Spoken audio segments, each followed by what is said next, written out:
Continuing on with the create table statement, we've talked about auto increment, not null, and now we're going to add another constraint, and that's called unique. Basically what that does is it verifies that in this case the email is always a unique value and it doesn't duplicate anybody else's value already in the table. So in order to add a unique constraint, you simply type the word unique. So it just looks like that. Again, there's just a space, you type the word unique and you put a comma after the column definition. Same thing as with not null. Now we call this a column level constraint, meaning we're both not null and unique, we're just adding it right after the definition of the column. You can do this as what we call a table level constraint. What that means, and let me zoom out of here. If I get rid of this comment, so by putting those two dashes, I've commented out that line, I can define a constraint after all of the column level definitions, right? So there's all of my columns, I put a comma, and then you can define a constraint down here, and I call this a table level constraint. I'm using the word constraint, and here I'm giving it a name, because later on I may want to refer to it. So I will go ahead and give this thing a name. It can be anything. I'm using a code, UK for unique constraint, and then email is the name of it. And now you put the word unique, and then you list the column that you want to be unique. Okay. You can also make the combination of columns to be unique. So right here, constraint, I'm naming my constraint, calling it unique. Now here I'm listing two columns. This is a little bit of a weird one in that what I'm saying here is that the combination of first and last name can never be duplicated. Well, in real life the odds of two people having the exact same first and last name is pretty high. You may run into that. So this constraint would be a problem. But if for whatever reason you wanted to make it so that no two people could have the exact same first and last name, then this constraint would prevent that from happening. In this case, this constraint has to be done down here at the table level.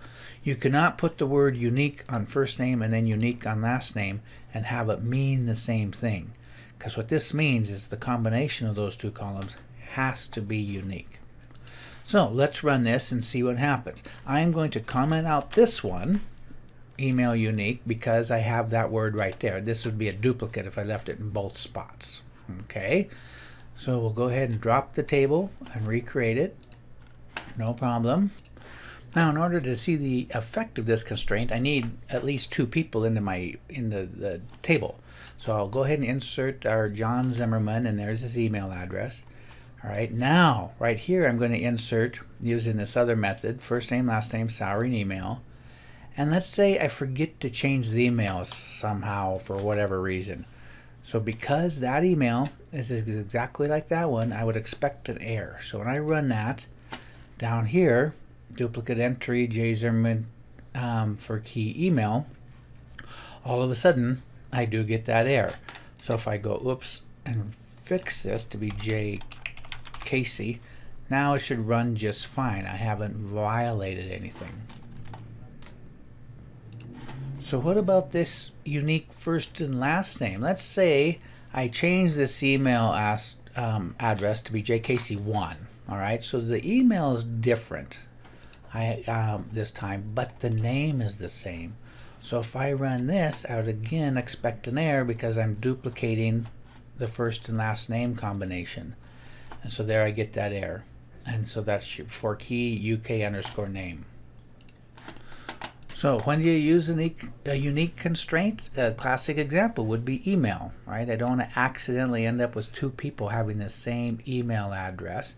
Phone may be a case where you have a husband and wife both using the same home phone. So it's possibly that you would have duplicates. But another one would be social security number, right? It'd be very common to put a unique constraint on social security numbers to just validate that somehow you're not accidentally duplicating a value in that column. And occasionally you may run into a situation where it's a combination of columns needs to be unique. So it's a combination like my example of first and last name that have to be unique. If you're ever going to do that, remember that this, when you're doing multiple columns, it has to be done at the table level. You can't just put the word unique next to the column at that point. And one last thing I'll show you here is if I go to refresh my data, go to my table, employee, and you see this indexes. Remember I said I would give this guy a name? Oh, that's where you'll see the name is right there. So it's under indexes, UK_name. Here's one for my email, and then there's a primary key that we put in up here on the employee ID.